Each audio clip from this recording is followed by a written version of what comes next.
If Nixon could go to China, then Kamala can go on Joe Rogan. And it seems like this might actually be in the cards for a strategy. And that's just one instance of a campaign that, from the convention onward, has sounded a lot more Teixeira-esque than I would have anticipated going into this.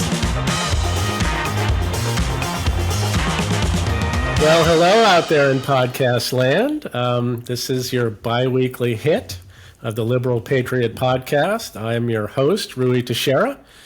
And at the Liberal Patriot Podcast, we specialize in having the most stimulating and provocative heterodox conversations with the most interesting and insightful guests.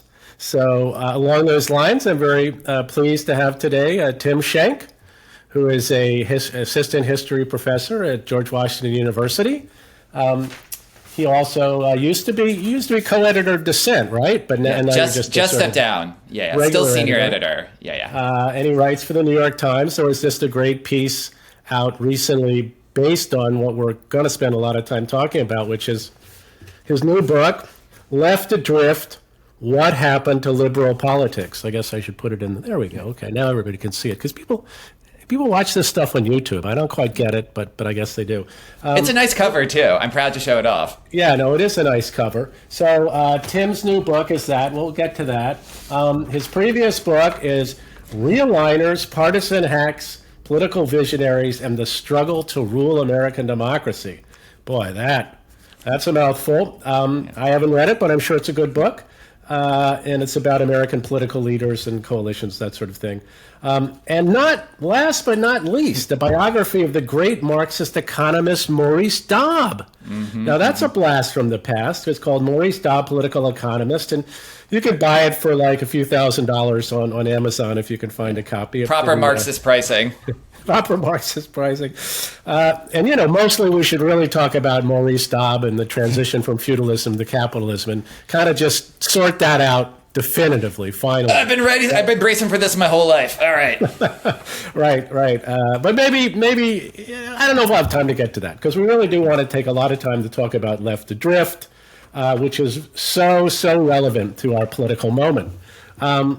Now, your book is really, in a sense, about the rise of the Brahmin Left and its increasing influence within the left, particularly the Democratic Party, and there's sort of increasing dominance of cultural over economic issues, and you do so to a significant extent by basing your book around the careers of two key Democratic consultants, Doug Schoen and Stan Greenberg, both of whom, as you know, I know. And I'm curious, tell us. Well, first of all, you should probably tell people who the hell they are, because there will be some people listening to this podcast who will actually not know who these gentlemen are. And then, what motivated you to structure your book in this way to get at the issues you wanted to get at? Yeah, and I should say, before I stumbled into the research that led to this book, I wasn't completely ignorant of Greenberg and Schoen, but I was vaguely aware of, as opposed to deeply familiar with. And I'm the type of person who both follows politics obsessively for fun and writes about this stuff for a living. So if you haven't come across these names before, you're in lots and lots and lots of company. But even if you don't know who Greenberg and Schoen are, you probably do know who their respective business partners were. So for Greenberg, it was James Carville, and for Schoen, it was Mark Penn. And the research that led me into this book, I was asked by some friends in sort of standard academic fashion, some buddies were putting together an academic volume, an edited volume, and it was going to be on liberalism since the 1960s. And I had just been finishing Realigners, which is a book that looks at sort of electoral majorities, the rise and fall of those coalitions over the long run in American democracy from Madison to Trump, basically.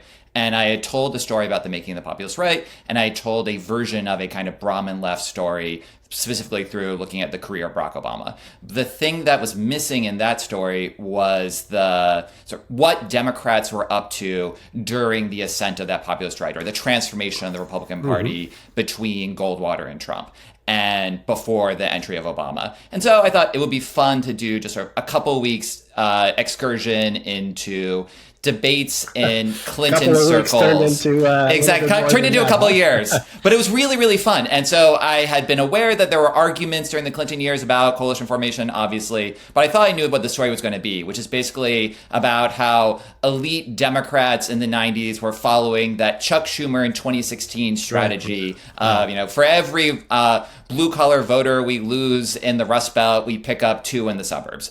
and that this would be sort of how Democrats under Clinton Macarenaed their way to electoral disaster. And it turned out, though, when I got dug into the history, well, Greenberg and Schoen, they emerged as really interesting characters. First of all, because, and this is as an academic seeing other academics, these were, unlike Carville, unlike Penn, unlike the standard consultant, they had sort of formal academic training. Both of them had PhDs in political science, and both of them had thought deeply about these questions of political coalition making before going into politics. And it turned out that in Greenberg's case, that it included a story that was much more radical than I assumed. That Greenberg, who is, along with Carville, this key strategist in Bill Clinton's 1992 campaign, has this sort of strong commitment in his view toward almost any kind of Marxist way. This is where Maurice Dobb is not entirely irrelevant. I think in his original incarnation, he probably was kind of a Marxist, wasn't he? Yeah, well, it's a place where a sort of so he's a grad student at Harvard in the 60s, and at the same time that he's volunteering for Bobby Kennedy's campaign, he is immersing himself in this Marxist canon.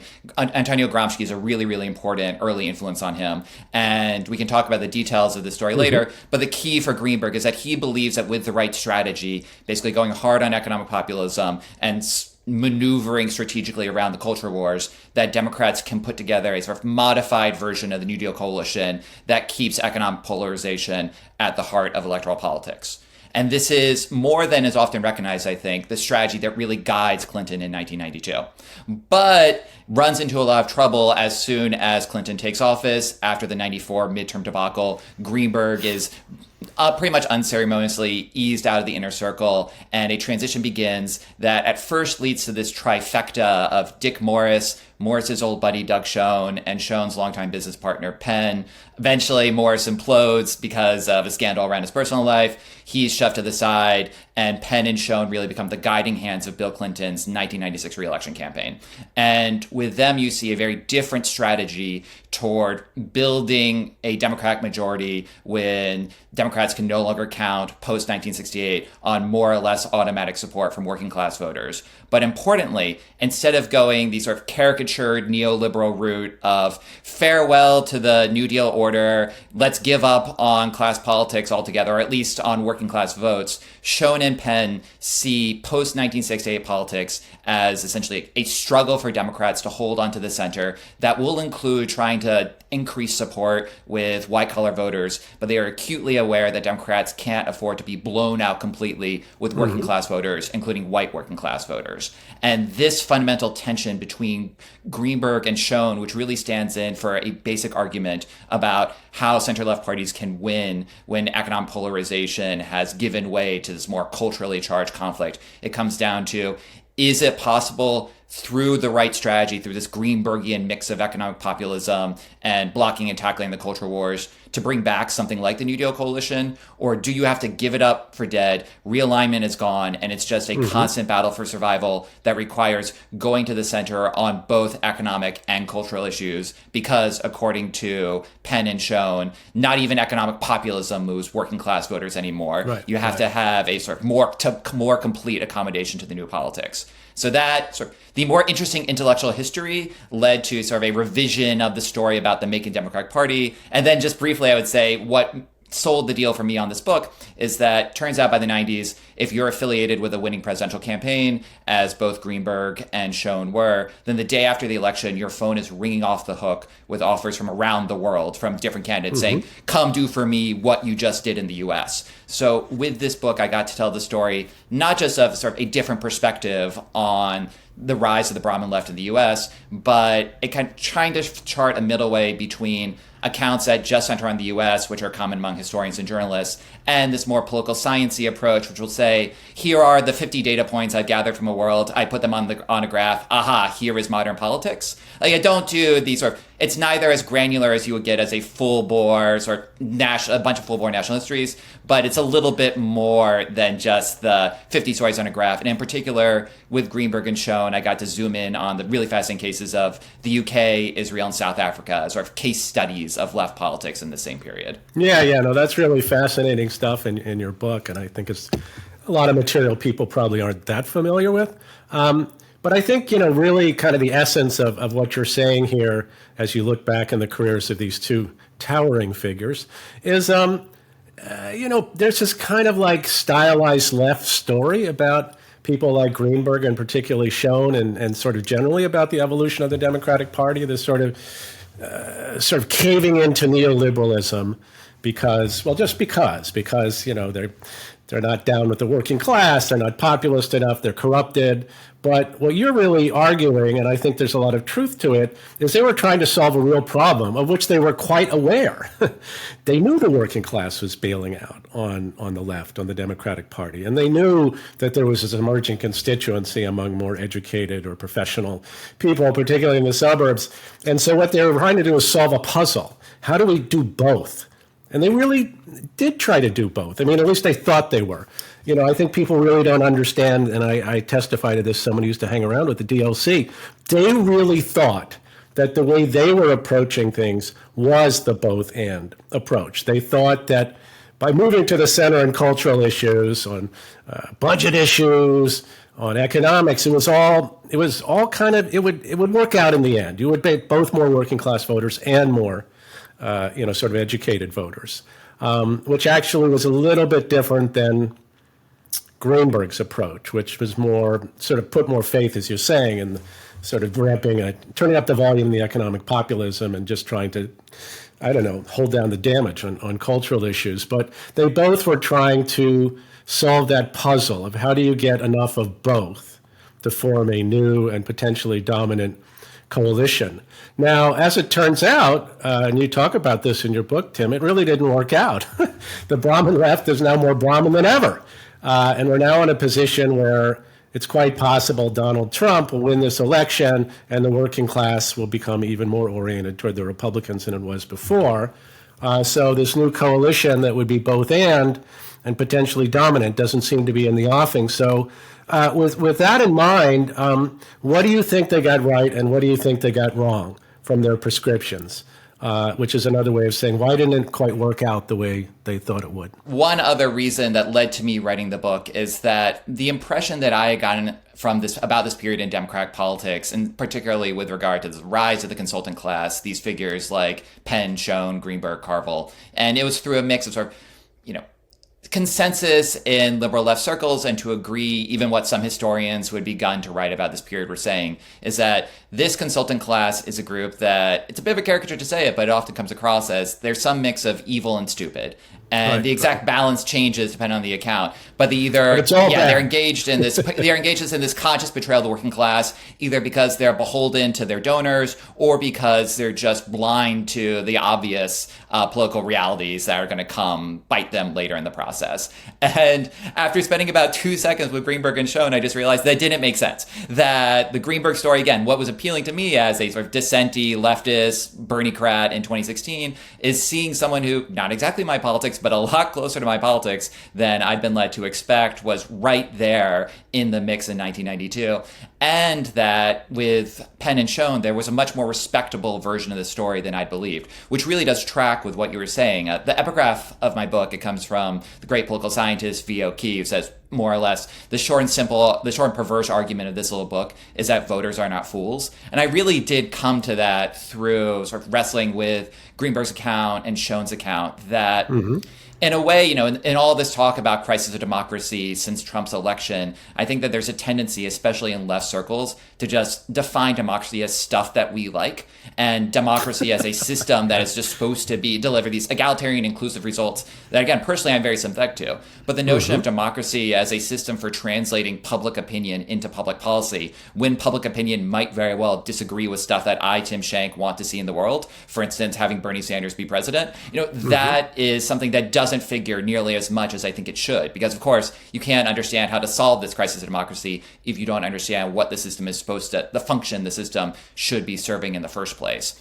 And with Schoen, what I saw and what really came home for me is this is a person who, from his days as a doctoral student at Oxford, where in the 1970s he writes an absolutely brilliant dissertation on Enoch Powell, this sort of right-wing proto-populist figure who throws this wrench into this British political system that had been even more economically polarized in the US, does it by focusing directly on the issue of immigration, basically with a speech, the Rivers of Blood speech, that's more or less a Tucker Carlson monologue dropped into British politics in 1968. from Schoen's initial study of this, which does demonstrate that, yes, Powell's anti-immigrant politics drew a lot of support from conservatives, but also from a lot of blue-collar, historically labor voters, down to one of Schoen's formative experiences working abroad in 1981. He sees Menachem Begin's re-election campaign, where he's brought in as a sort of low-level consultant for this campaign, which is crucial in cracking apart labor hegemony, which had really been the dominant political orientation in Israel for the first 30 years of this country's existence. And then as a political consultant in the United States at the state level in the 1980s, working in campaigns like Richard Shelby's 1986 Alabama Senate campaign. Shelby would go on to be a Republican. At the time, he wins as a Democrat. This is someone who has sort of a firsthand seat time and again at these crucial moments in sort of the making of this new right populist politics, someone who takes it with deadly seriousness and who, at the national level, for Clinton in 1996, as you know better than almost anyone, this is a campaign that, despite being seen at the time, including by folks like Greenberg, as a betrayal of Democrats' working class commitments, does better with working class voters than any presidential campaign in the last generation plus. And wrestling with that problem really seemed to me something that was urgent to do, again, not just for contemporary political purposes, although obviously that's a part of the story, but just so that we understand how we got here in the first place. Yeah, I mean, that was kind of a theme of your lengthy New York Times op-ed. Like what we can, there is a takeaway from that. There is a potential relevance of this to the Democrats' current situation. So you want to expand on that? Just sort of what's the take on the Doug Schoenism, if I may. And this gets to also really would be helpful for the Democrats today. Yeah. Well, and this also gets to how we got here, which I realize is sort of a question I dodged a bit in my answer to you, just because I get lost in the prehistory, as it's a sort of congenital danger of asking a historian on. But how do we get here? I would point out that another sort of crystallizing moment for me was seeing Stan Greenberg, 2009, has a memoir that I feel it seems like nobody read, but everyone should. And that there's a crucial moment at the end of this book where Greenberg is reflecting on his career up to that point, which includes working for Bill Clinton in 92, working for Nelson Mandela, working for Tony Blair, working for Ehud Barak, sort of a galaxy of center-left figures. And Greenberg, this book, which is published right at the start of the Obama administration, says that he noticed this pattern in his work. And the pattern was that he was able to persuade his clients to adopt this economic populist, culturally moderate politics when election day was around the corner, especially during their first campaigns. And then those guys take power. And they still listen to Greenberg. They take his calls from time to time. They have meetings. But then, as Greenberg describes it, they're also having some really important meetings with the people who run the economy. And this is Greenberg's term. And the people who run the economy say more or less, all that stuff, that economic populist stuff, that was fine on the campaign trail. But time to grow up, time to exist in the real world. And this is where sort of the neoliberal hammer drops. And you can really see the sort of echoes of Greenberg, the Gramscian Marxist in his grad student days, coming through on the other side of this story, now that he's sort of the senior, respected member of the Democratic consultant class, more or less saying that it turns out that my mix of economic populism and cultural moderation, the people who run the economy, this is capitalism saying, you're not going to get to do that. But what you can do is make progress on the culture wars. And this is something that if you're Bill Clinton or Tony Blair, you like too. This is part of the mix of policies. And your own dedication to economic populism might be more mixed. Blair certainly has a conflicted record on that subject. But you have a deep investment in these other projects. According to Greenberg, for Clinton, it was his view of himself as a child of the South, promoting racial reconciliation. For Tony Blair, it's sort of making labor safe for meritocracy, and that you can make progress on these cultural projects. You can pump the brakes on the economic issues. And then if you don't deliver for voters, if the long-term gains of your big economic reforms don't come through in the way you said, if the public starts to complain, then there's a sort of natural defensiveness that settles around incumbents. You start grumbling about this ungrateful public, and you take comfort in the cultural victories, and you ignore those economic promises. And if you are Bill Clinton in the late 90s, for instance, you might downplay the fact that a middle-class tax cut and universal health care were key parts of the 92 campaign, along with the promise to roll back this sort of war on the working class that Reagan and you're telling have been waging in the 1980s. And instead, that gives way to this more sort of unproblematic celebration of the new economy. So that these voters who had been appealed to early on with this mix, these are blue collar, working class voters with a mix of generally progressive center left-ish economic positions, more moderate center right-ish cultural positions, they end up getting the exact opposite of what they want time and again and again and again. Mm-hmm. Greenberg is saying this was a pattern with Clinton, what he saw with Clinton, it's what he saw throughout his career. And what's really striking to me is that this dynamic, this progressive trap, was more or less my reading of how the Obama years played out too. So it's kind of haunting to see this key Democratic figure in 2009 ringing this alarm bell about what will happen. Because, of course, Greenberg is saying that we can't keep this process going forever. In sort of a best case scenario for the left, you just breed mass disenchantment while accelerating this Brahmin Left turning your coalition. Worst case, you just end up feeding this right-wing populist backlash, which to me, again, seems like a pretty good story of how Democrats get to now. Not completely accurate. But here we are in the the end of the Biden administration, the first. Yeah, well, there won't be another Biden administration, but the first, perhaps, of the Biden-Harris. Maybe it's going to Harris-Walsh. Anyway, but didn't they do what Greenberg kind of would have recommended? They didn't, just sort of revert the standard issue neoliberalism once they got elected. They did pursue a fairly aggressive, progressive program on economics. They were willing to spend a lot of money. They were willing to take moves in a lot of areas that perhaps would have been avoided by previous Democratic presidents because it would have been considered too radical or too out there.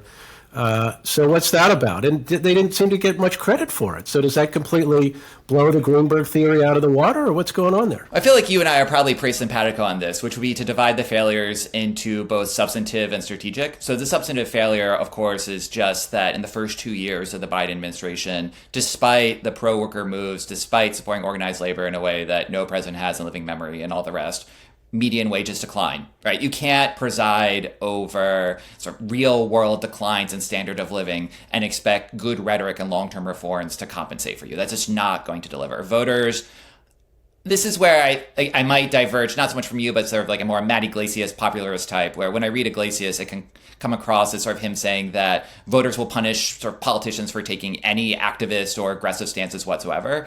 I think that from my perspective, it's better to see sort of these short-term improvements in standards of living as this is sort of like that's the big blockbuster that can fund the small, cool indie project on the side. Like, I don't think that normal voters care much about Lena Khan either way, but that if you have an administration that's not delivering real-world improvements in daily life, that sort of pointing to what Lena Khan is doing isn't going to turn around your problem with the working class. So, well, for that matter, climate change, right? I mean, the administration obviously invested a lot in moving the needle on climate change. That's a favorite talking point.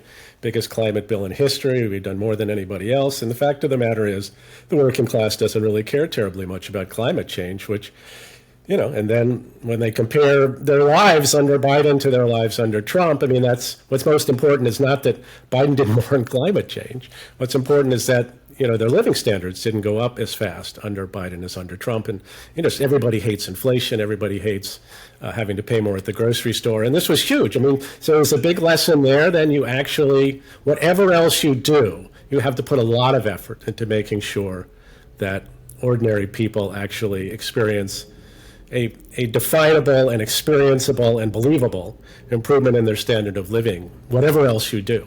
Because if you don't do that, you can say, hey, we're making investments in the economy of the future, and people say, so what? Yeah, the way I think about it, too, is that the Biden experience is a populist political project as designed by Elizabeth Warren staffers. So they have this sort of class project in mind, but it's one that will have sort of the details worked out to the nth degree on their climate policy proposal and just have no idea what to do with the border. And unless you're seeing the world not just through the eyes of the sort of technocrat with good intentions who's marched out of Yale Law School, Harvard, whatever the Ivy assembly machine has produced that year, then you're going to be out of step with the broader public. And this is where the strategic failure comes in, of course. So the substantive failure is an inability to deliver on rising real wages. And then the strategic failure is just a sort of policy roster that was out of step with the priorities of too many voters. Now, where we might disagree is I actually probably don't think that on the substance, there's a lot of difference on issues like climate change. I'm sympathetic to an all of the above approach too. But maybe an issue, maybe sort of difference of emphasis on the importance of addressing this over the long haul. It can still be a really, really crucial project, climate change. It's just, I come out of looking at this history much more concerned with delivering on the short term so that, in a sense, the left can get away with the longer term projects. Like, we just can't expect that virtue will be its own reward in politics. Yeah, no, the centrality of raising living standards is pretty critical. If you don't do that, you get in a lot of trouble. And then people can get more pissed off on issues like immigration, which could be an irritant before. That, all of those strategic and other substantive errors. I mean, can't you really trace them to essentially the fact Democrats are a Brahmin Left party? That's who sets the priorities, that's whose values are paid attention to, that's whose policy approaches are really wound up dominating what an administration does. I mean, Elizabeth Warren is nothing if not a Brahmin leftist, right? And the way the Biden-Harris administration approached a lot of these issues in terms of both omission and commission was driven by the priorities and values of the people who dominate the Democratic coalition today, which is kind of a long-winded way of saying, wasn't this kind of inevitable? I mean, if you've got a Brahmin left party like the Democrats have, with the relative balance of forces within it, both ideologically and politically, isn't this what you're going to wind up with? In other words, you don't have that many degrees of freedom. It's not that, it's actually pretty hard for them to do the right thing because, the people who are actually calling the shots don't know what the right thing is. In fact, what they think is the right thing may in fact be counterproductive in a lot of different ways, even though they're extremely committed to it. But look at how the Harris campaign has acted in the last 6 weeks, right? She's so different from the 2019 Kamala. Like, it's virtually unrecognizable. There's been sort of the most vigorous shaking of the Etch-a-Sketch that I could imagine. Like, I wrote this piece for The Times saying that there are some elements of Penn-shown strategy that Harris could learn from, and this came out in August. And I've just been shocked to see, I think this is the most Penn-shonian campaign that Democrats have run since 1996.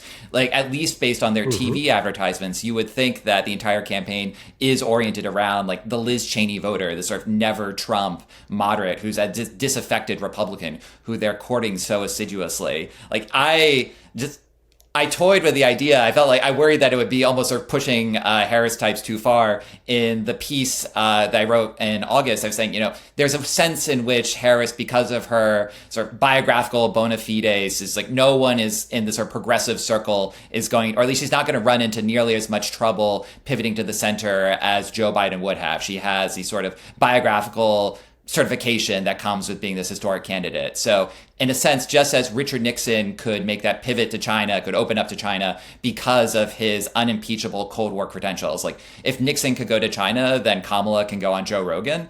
And it seems like this might actually be in the cards for her strategy. And that's just one instance of a campaign that, from the convention onward, has sounded a lot more Teixeira-esque than I would have anticipated going into this. Now, I think there have been nuances along the way. And from what I understand, Greenberg, for instance, while being sort of very excited about sort of the middle class focus of the DNC this year, has been really frustrated that he thinks the sort of pocketbook populism that he still believes is essential for Democrats, he thinks that's gone missing in the Harris campaign over the last month. But the point is that whatever the Harris campaign is doing, it's not the sort of Brahmin left playbook that you would expect.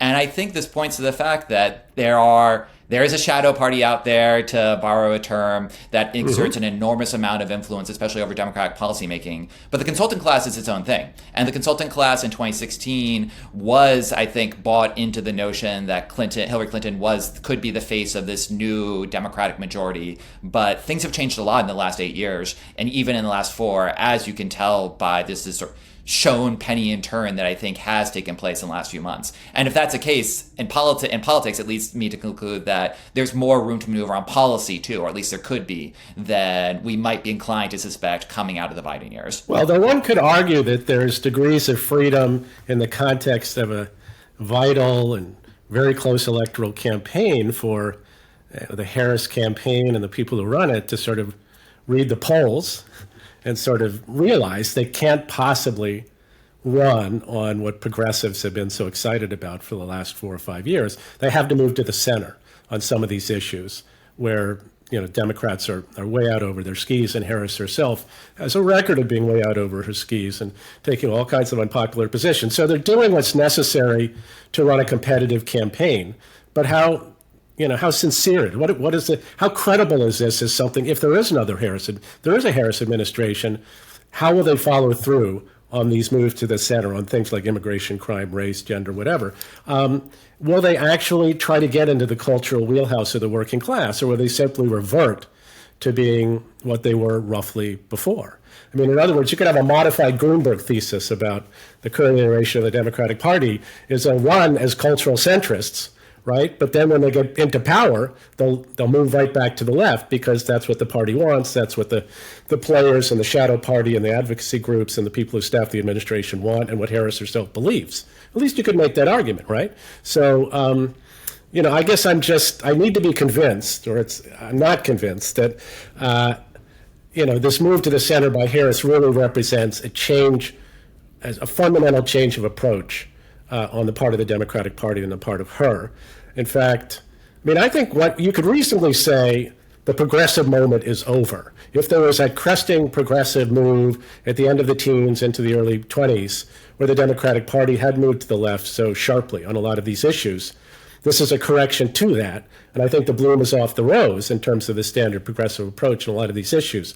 And perhaps it'll never come back. But that doesn't solve the problem necessarily, particularly to get back to a fundamental point in your book of how do you actually improve the Democrats' ties to the working class? How do you get more working class support? How do you de-Brahmanize the party, as it were? And I think that's pretty hard. One thing you don't cover in your book, and that Jeff Schellenberger talked about in a very lengthy and good review of your book on Compact, is you don't talk as much about the leftward move of professionals. How they really have changed their views and their priorities over time, and very much influence the Democratic Party today. And that's important. These people punch way above their weight, which is considerable even numerically, in terms of how the Democratic Party thinks about itself. So how do we solve that problem? Even assuming that Harris can win the election, which is, we'll see.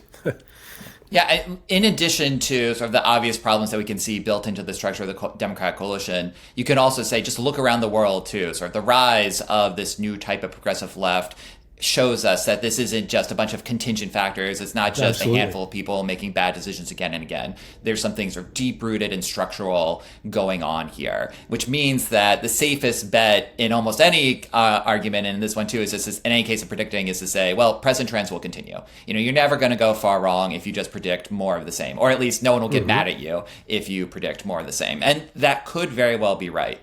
But when you adopt this comparative perspective, or you look in the long run historically, what you also see, of course, is that there's a lot of room to maneuver within those broad structural constraints. And as you know, as well as anyone, going back to as recently as 2008, 2012, the story of Democrats and working class voters, especially in the Northeast and the Midwest, is a lot different than it's become in the Trump years.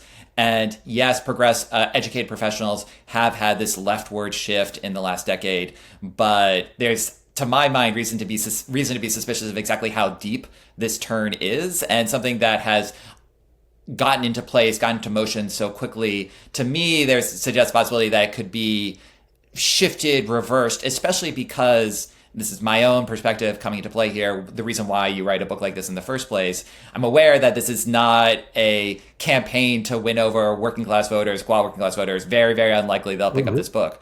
But not out of the realm of possibility that one of those college educated, MSNBC viewing professional types might.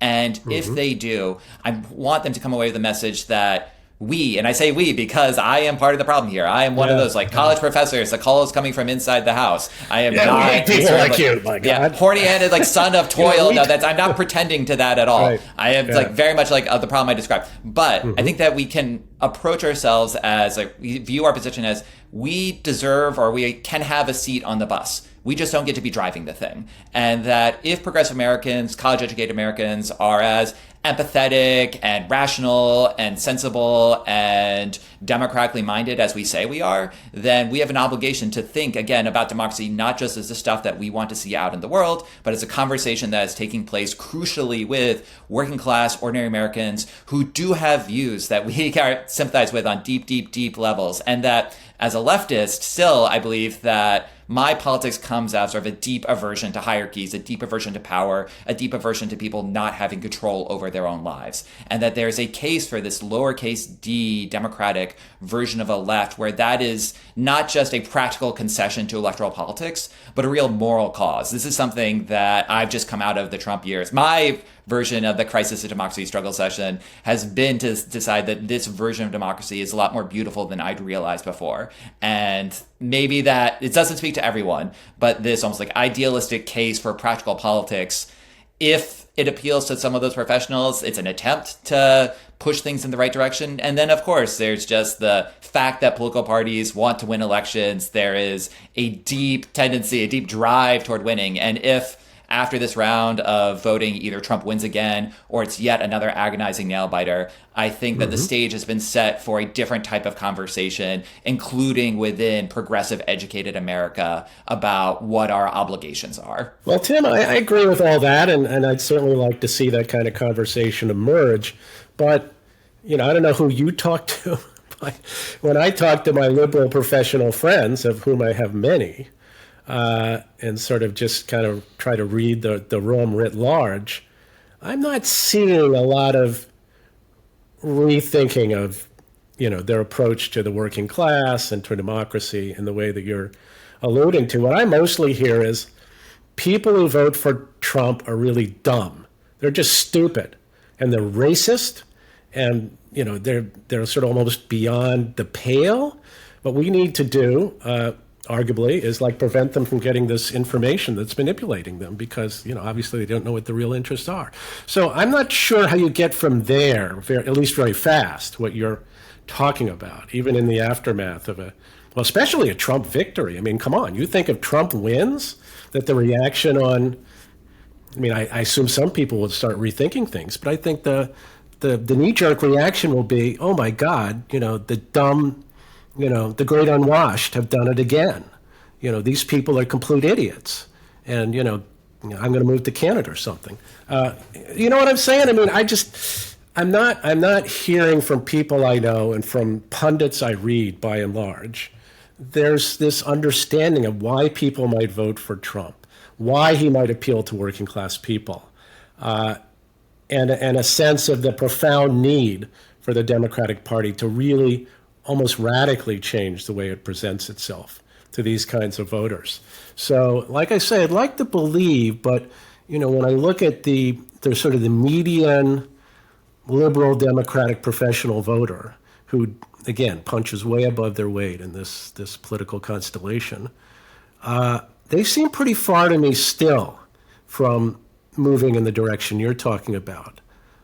So what's your take? I mean, when you talk to people you sense that openness, or are you just hoping they get whacked upside the head with a 2x4 and that'll smarten them up? Well, I think there are different levels at which this conversation plays out. And I would say that in my more sort of Bernie-ish, leftish circles, you have seen this divide open up between one camp that does fit more into the sort of Trumpism is another word for fascism. The people who support it are ultimately unredeemable, sort of the leftist version of Hillary Clinton and the deplorables. That is there. But there's also much more than there was in 2016, a kind of, I think, more hard-bitten, battle-scarred version of a commitment to bringing back a type of working class politics that looks at the sort of track record, both not just the sort of optimism that was coming out of Bernie's 2016 performance, but the disappointment of 2020, the sort of rise and then plateauing, if not fall, of the squad,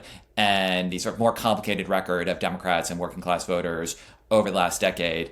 And more people, I think, are willing to have an honest conversation, which is partly just informed by the fact that we have more experiments to point to, more real world examples of what different types of democratic strategies produce, to say, if we value having a working class coalition, which I think that there's more, again, the sort of like youngish, actually no, middle-aged-ish millennial circles I'm traveling in, there are people who are inclined to, I think, my position of saying that if we want this working class politics, it doesn't come for free, that we don't just get to dictate the terms from on high. This is something that emerges out of a conversation. And I think that there's space for that to link up with, among others, a kind of normie, liberalish, hey, you know who I still really liked? Barack Obama in 2004. That type of politics. Who's still willing to believe in that there's no red America, there's no blue America. That it's not just the sort of 2014 on Ta-Nehisi Coates narrative of American race relations and Trump as the resurgence, and of course, the 1619 Project, another expression of this, as sort of both something sort of radically new in some respects, but also like the mutation of the strand that's been written into the national DNA going back centuries. You know, that is part of the liberal left consciousness. But there is another tradition that Obama, among others, spoke to. And I think that although far from dominant right now, everything from those sort of alt strand of Bernie sympathizers, normie liberals who still have a lot of affection for this guy Obama, who they fell in love with in 2004 and 2008, and then places like the New York Times, contributors like David Leonhardt, inaugural guest of this podcast, if I'm not mistaken, right. Yeah, that liberals are reading this Blast kind of commentary, taking it seriously. It's not a full-fledged alternative, but it is opening space for conversations that I think weren't being had before. And again, this is not coherent institution making, but what I hope is that you put enough of this together, you see more developments like this, and it creates room for the type of conversations I think Democrats need to have if they want to address this problem head on. Yeah, so again, it could all go nowhere. It could all go nowhere, but it's not. We are not in 2020 anymore, and I think that opens up a lot of reasons to be hopeful. Yeah, you talk in your in that article I alluded to in your book about sort of this need for a movement up and down the ballot, as it were, and from the grassroots on upwards in the Democratic Party to really make this happen. It isn't.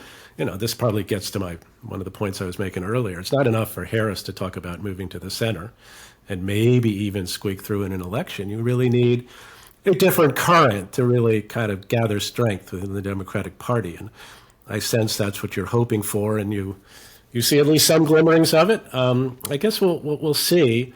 If the liberal patriots all come out of the woodwork after the 2024 election, I'll certainly hope to see that happening. You heard the crowd of the 2024 DNC too for Harris. That was as liberal patrioty, at least on the narrow subject of patriotism, among the turns that Harris has taken, rhetorically. Yeah, she was right back. And again, you can tell that those are the same people who were going nuts for Barack Obama 20 years earlier. That hasn't been erased. Changes, even though they sound dramatic and they feel dramatic in the time, if it occurs quickly, I think it can be undone, if not overnight, that with luck, with time, with effort, possible at least.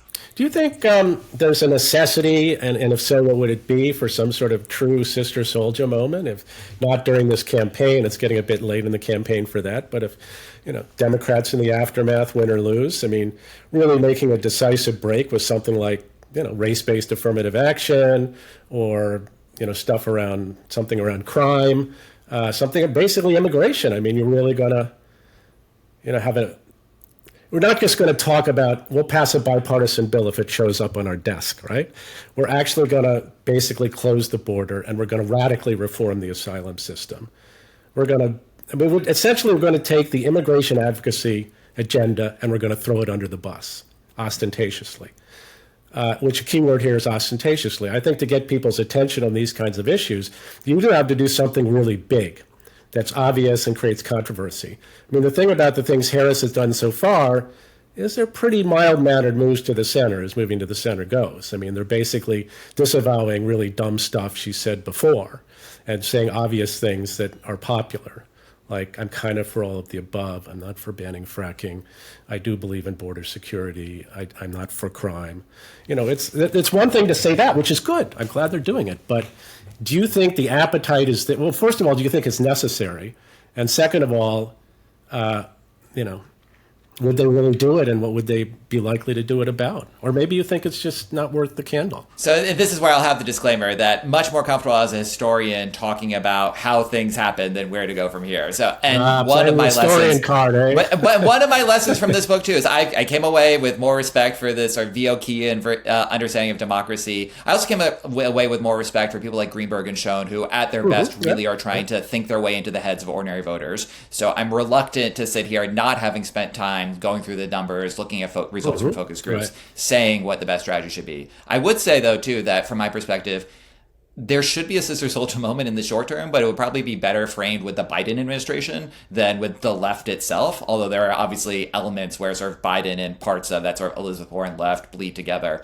But that for Harris, it seems as if, from my, again, amateur outsider perspective, that what's holding her down now is this sense that she's going to be more of the same than Biden. That, yes, she looks different, but she's going to govern the same way when you can't articulate a clear sense of policy differences from voters who are really frustrated with how those early years went and who feel as if they just haven't been heard over in the last 20 plus years of American democracy. That's really what's killing her.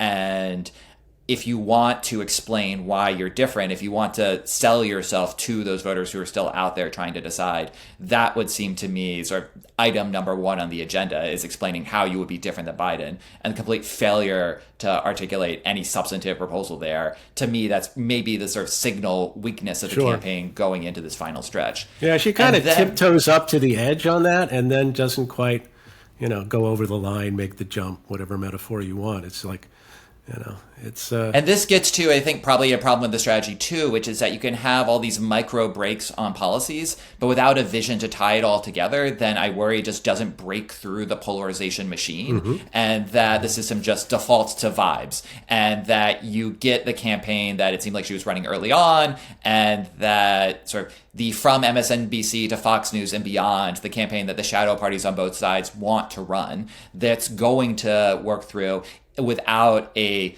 clear vision articulated by candidates, supported by more institutions, and being reiterated again and again and again. I think that on the question of the politics of immigration, I'm torn on this issue just because the shift in public opinion has been so rapid in the last 4 years, which to me makes me think that on the one hand, you can see it popping up as sort of this sort of key issue of right-wing populist mobilization going back to Enoch Powell in the UK in the 60s and around the world today. I'm not denying the importance of this question, but the fact that 5 years ago the numbers look so different, to me, it suggests that it is sort of the issue of the moment right now. It might not be the one that you want to build your campaign around over the long haul. I'm also aware that sort of the Sister Soldier moment there, because there's a mythology that's built around it in the United States, and it was something that Greenberg was advocating for. But it's not as if you saw immediate returns from that in 1992. No. And a benefit of the comparative perspective is I can look at Greenberg recommending similar positions be taken by sort of clients around the world. Sometimes it works, sometimes it doesn't. Ultimately, I think that you do need to have a sort of broad-based positioning of your party in line with the voters who you want to bring into the coalition. The exact mechanics of how you do that, I think, are up for grabs. More significant than any one speech, I think, is that you just have that message being driven home again and again and again and again. And of course, we're also not that long ago from the time when Bernie Sanders was telling Ezra Klein that open borders was a Koch brothers scheme. So it's not as if there's a sort of like beyond the ken of even sort of the left at this moment in time. So I think that there's room to maneuver here, but that by itself, that definitely won't be the cure-all. Yeah, that's fair, though I wouldn't mind if they gave it a shot. But, well, last question here. I mean, we've been talking about the Democrats and ways in which they might get their house in order and do better and restore their connection to the working class and build that coalition that, in a sense, Schoen and Greenberg were both trying to build these many years ago.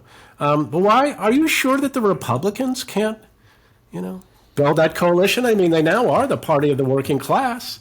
They've got a lot of reformers, in and around the party who are, sort of making plans. You've got Orrin Cass and American Compass. You've got some of these, he could be the vice president of the United States, J.D. Vance. They're pretty different. They have got different ideas. They're well aware that we are now a working class populist party, and we've got to figure out how to both build our coalition and govern well. Are we so sure that it can't be the Republicans who perform this realignment, and if so, why? I mean, leaving aside, okay, Trump is a he's a drag on the coalition, but is there anything more profound than that to be said about how they can't get their act together? Well, anything is possible, of course, and present trends continuing, you can see a scenario where sort of the laws of gravitation do work in this direction. But of course, even as black voters, especially black men, are trending a bit more toward Republicans in recent cycles, can you really be the party of the multiracial working class when you are still struggling to, I mean, if Trump gets 15% with black voters, that's going to be seen as a significant change, and it will be. Big, but this is, you're back to the sort of George W. Bush era levels of black support for the Republican Party. So it's not as if it's this overnight transformation. And looking both at how Republicans were talking in the non-Trump Republicans were talking in the 2024 presidential primaries, or thinking comparatively, for instance, looking at the Tories in the UK the second after Boris Johnson leaves the stage. You can have these figures who can force conversations, can force at least electoral repositioning at the top, like a Trump, like a Johnson. But there are lots of players in the Republican Party who are not bought into the multiracial working class coalition. Sure, the absolutely. sort of clear limits of the Trump one administration, which is, to my lights, or what did it deliver? You know, Paul Ryan's tax cut, failed attempt to repeal Obamacare, and overturning Roe v. Wade. Right? This is not what you would design for a multiracial working class conservative coalition, which you can see pieces for. But even Vance, you know, it'll be interesting to see where he goes in the next few years. But if the problem with the Kamala Harris campaign in 2019 was having a campaign that was too online, I think that in the J.D. Vance of at least 2020 to 2024, you saw the problem of a candidate who was too online and someone who was thinking himself into a right-wing version of that Elizabeth Warren space, where I've intellectualized this version of a median working class voter, but that person might actually just be stylistically sympathetic to Trump more on these issues and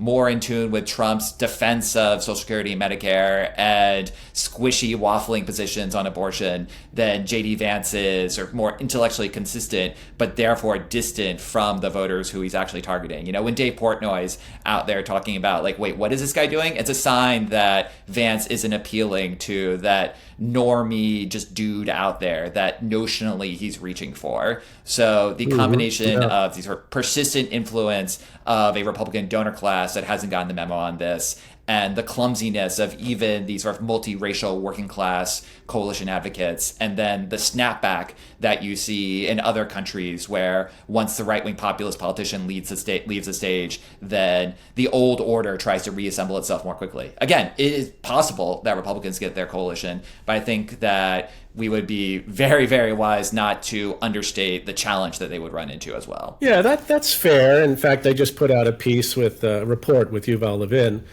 from AEI on politics without winners, and can either party build a majority coalition? And I think it's probably fair to say at this point that neither party is particularly well positioned to build a dominant majority coalition, or even seems terribly oriented toward it, for a lot of the reasons we've been talking about with the Democrats and the reasons you just alluded to for the Republicans. But here's one thing I worry about.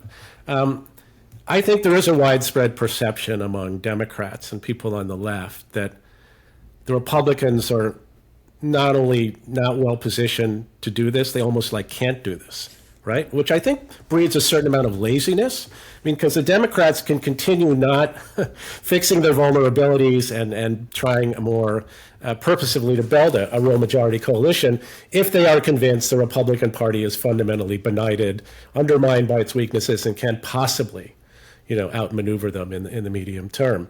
And I worry about that. I think that if you believe your opponent is incapable of cleaning your clock, then, it's going to make you pretty lazy about how seriously you take fixing your own house. But this is where sort of liberal guilt there, it turns out to be probably an inexhaustible resource and might work in the favor of this alternative project, because I think there's a way in which it was easier for Democrats, for liberals to write off losses with white working class voters after the 1960s, because it could be turned into a simple story about white backlash, and we sacrifice a New Deal coalition on the altar of our moral purity. Therefore, we can wash our hands. Like we're better off without them. And it'd be nice if they got involved, but ultimately you can't be mad at us for being good.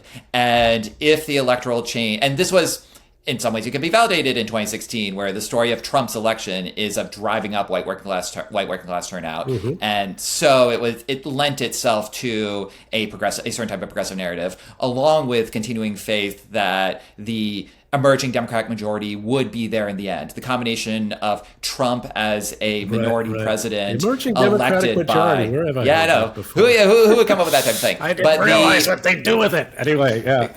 But the point being that it was Democrats after 2016, liberals could have faith that demographics would be there in the long run because, Hillary Clinton won the popular vote. It's the institutions of the country combined with Trump leaning into white racism, driving up turnout there. This is, and along with a sense that in hyperpolarized politics, LOL, nothing matters. You can stake out these extreme positions and not be punished for it. Right. I think that the story of the last 8 years is of sort of systematically dismantling those assumptions, or at least putting them under really intense pressure. Seeing Trump not just as the face of the sort of revanchist, right, white supremacist politics, but as someone who's gaining ground with Hispanic voters in particular. And the transition from a white working class problem to a multiracial working class problem. If there's anything that could get progressives to take this issue seriously, I think it's that. And removing the convenient excuses along with the almost sort of self-justifying narrative that you got after the 1960s, this sets the foundation, I think, for a much more honest conversation about what's going on here. So along with reasons to hope, in addition to sort of the fact that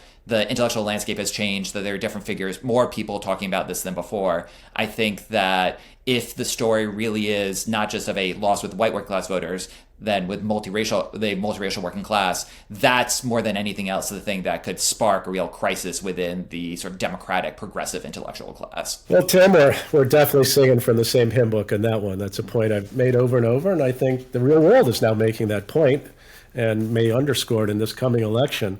So I think we'll leave it there. I just do want to, plug your book again. Left Adrift, What Happened to Liberal Politics. This is really, really a good book. And if you want to understand the Democratic Party's evolution in the last 30 years or so, you really should read this book. So I really do recommend it to everyone. And I want to thank you for coming on the Liberal Patriot Podcast. And I hope to see you around the big town. I mean, you're here in D.C., right? I am. Well, technically, I'm in sort of enemy-ish territory, formerly enemy territory in McLean, Virginia. Close you're enough. In McLean, eh? One of those Virginia people. Well, yeah, next to the twin pillars of American empire, the CIA and Bill Kristol's house. All right, you go. All right, well, thanks again, Tim. And, keep doing the voodoo that you do. Thank you so much, Ruy. It's great to be here.